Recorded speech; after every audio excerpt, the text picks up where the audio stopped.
नमस्ते प्रणाम। हम वरुण केसरी। ये गीत के माध्यम से बीपीएससी छात्र के दर्द बा सुनिए आप सब।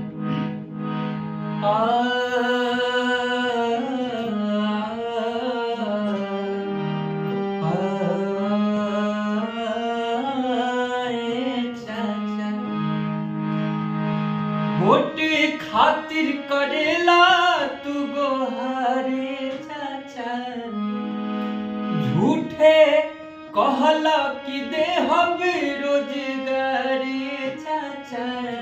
सुनिला बीपीएससी छात्र के पुकारे चाचा, सुनिला बीपीएससी छात्र के गोहारे चाचा, सुनिला बीपीएससी छात्र के। भाव भैया हो, परीक्षा से पहले यही जा होला पेपर लीक हो। का बताई भाई हमार कुछो ना ठीक हो। का बताई भाई हमार कुछो ना ठीक हो। हक खातिर लड़ला पलाठी खाए पड़ेला, सच जे भी बोले ओकरा जेल जाए पड़े हो।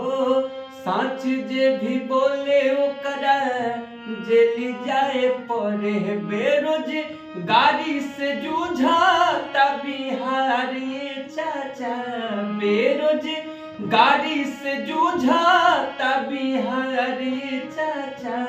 सुनिला बीपीएससी छात्र के पुकारे चाचा, सुनिला बीपीएससी छात्र के गुहारे चाचा, सुनिला बीपीएससी छात्र के।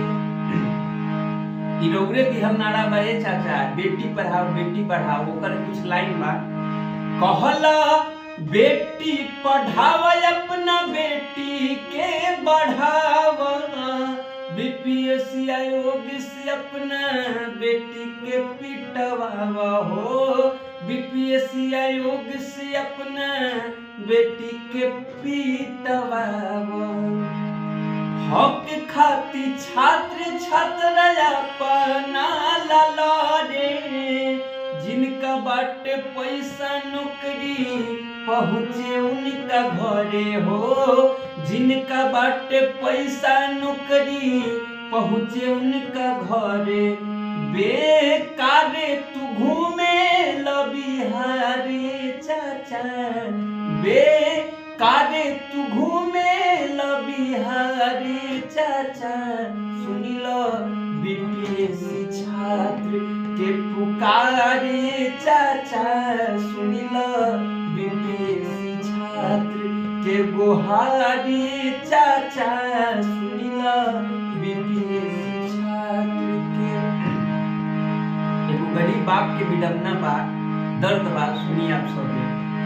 हर ज्योति बाबू हमके पढ़ेला पेठवले, बर्तन बासन कके मई कर्जा सधवले हो।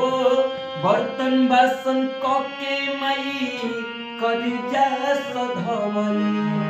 कहिया ले रहब हम गरीबा के बेटा, अपना आगे कौनो लगावेले न नेता हो।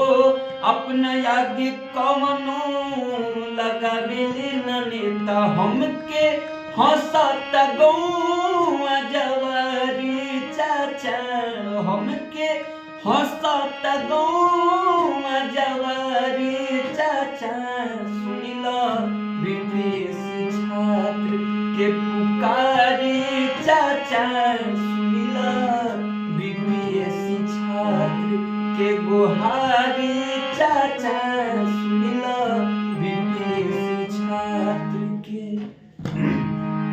यही में भाव बा भैया हो, जैसे सर लोग हमने खातिर लड़त आने आगे खान सर रोशन रहमान सर लड़े संगे आंदोलन विपिन सर करेले हो। साथ आंदोलन विपिन सर करेले। केसरी वरुण कर तोहर से गुहार हो सत्ता के नशा में चूर बार तू सरकार हो सत्ता के नशा में चूर बार तू सरकार डबल इंजन के तोहर सरकार चाचा चली ना डबल इंजन तोहर सरकारी चाचा सुनिल विदेशी छात्र के पुकारे चाचा सुनिल विदेशी छात्र के गुहार